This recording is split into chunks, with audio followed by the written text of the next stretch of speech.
What's going on, guys? Danny Matei here with PT Biz, back again, caffeine and cash practices. And today we're talking about one huge leadership mistake that you can avoid by watching this video today. So I'm gonna give you a little backstory and take you down the path of where this is starting from. And recently, as our company has grown, so we now have about 20 people within PT Biz.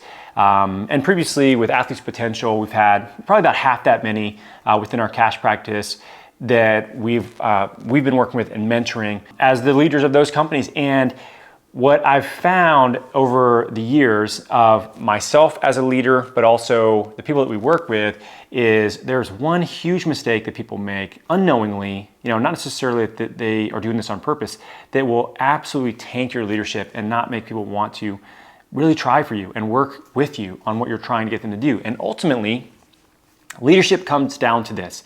Leadership is effectively getting a group of humans to do what you want them to do to ultimately get to the vision that you have that's best for everybody, all right?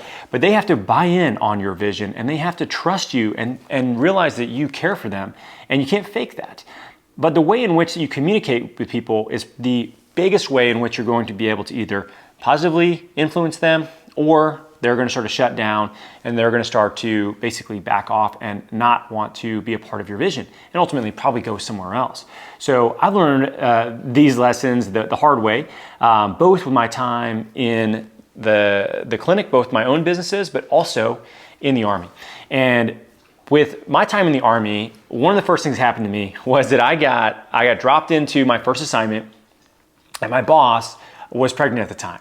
And she ended up having some complications. She was actually, put on a bed rest for quite a while. And me being a new officer, I got lumped into her role. I got dropped into it. And before I knew it, I was managing 3 clinics and like 30 people within a few months of getting to my first assignment. So I had to go through leadership training with the hospital commander just to make sure I knew what I was doing.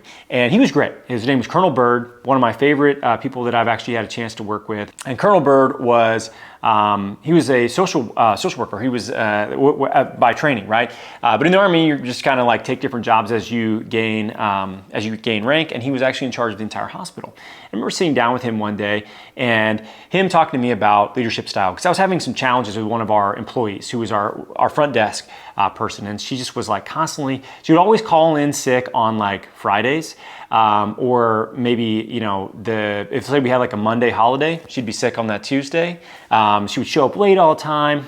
And it was frustrating. So I would counsel her, and there's very specific things we have to do. We have to like document in the military, like when somebody's doing something that they shouldn't be, and we have to have a track record of that.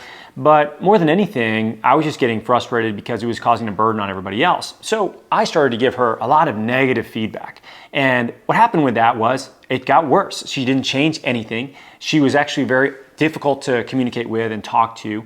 And when I sat down with Colonel Bird, and I remember asking him, like, what do I do with this person? I'm not sure like what I'm supposed to do. I've never really managed people before, and I wasn't even supposed to be in this role necessarily either. And what he said was people were going to respond really well to positive reinforcement. Now, in the military, it's a little different, right? Because if I outrank you and I'm not asking you to do something illegal, you basically have to do it, right? So we don't actually have to kind of work around this so much.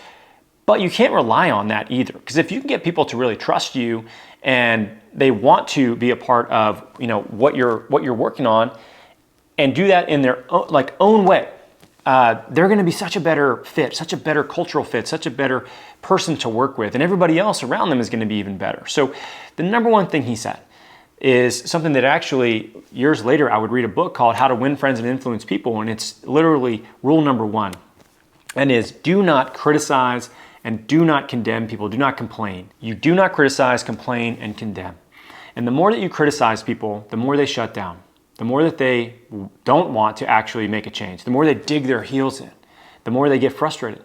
And the mistake that I see with clinicians, especially as they go into their own business over and over and over again, is that when they have an employee, and oftentimes they may have had some experience as a clinic director or something like that and managing people, but it's not their business.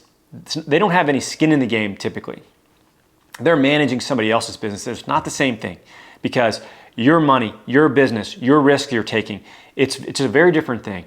So you get a new admin in, you get a new staff clinician in, and they're not really doing the thing that you want them to do. And the first thing that you end up doing is you tell them all the shit that they're doing that's wrong. And it's very natural to do that. It's like, look, you need to do this, you need to do this, you need to do a better job of this, like we got to have these things in place. We're good? All right, cool. That's a terrible way to give someone feedback. You can't just criticize them. What you have to do, and you have to look at this through a different lens, is what are the things that you want them to do? And then how can you, in a positive way, reinforce those behaviors? So instead of just saying like, oh, you've got to respond to people within, the first day if they reach out for a contact request, if they're interested in working with our business. Like, hey, John, like, listen, you have to reach out to them within 24 hours after this, and this is why, right? And you think you're explaining to them, and that's great. Here's the better way to look at it. When they do the thing that you want them to do, celebrate it.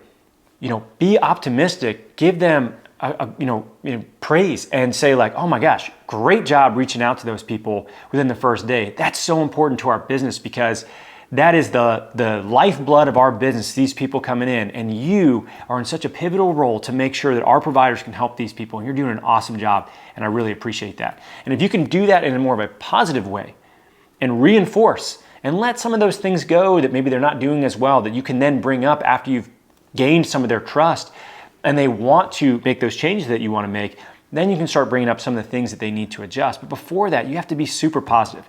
I've noticed this now. I've tried this with multiple teams that I've coached for my kids. And I've tried to do the disciplinarian, this is the way to do it. And if you don't do it, then we're going to have consequences. You're going to be running. I've had 6-year-olds running laps around a basketball court, crying. I've done it. And it didn't work as well as me getting on the same page with them and encouraging them and just like overboard almost, just being a huge advocate for them to want to succeed by doing the right things and just letting the things that they're doing wrong slide a little bit. Now there's a time and a place where you got to put your foot down, but it's not that common. It's very, very rare, especially if you're doing this the right way. So the biggest mistake you can avoid is do not criticize, do not complain, and do not condemn these people for the mistakes that they're making, because ultimately it comes down to you as a leader.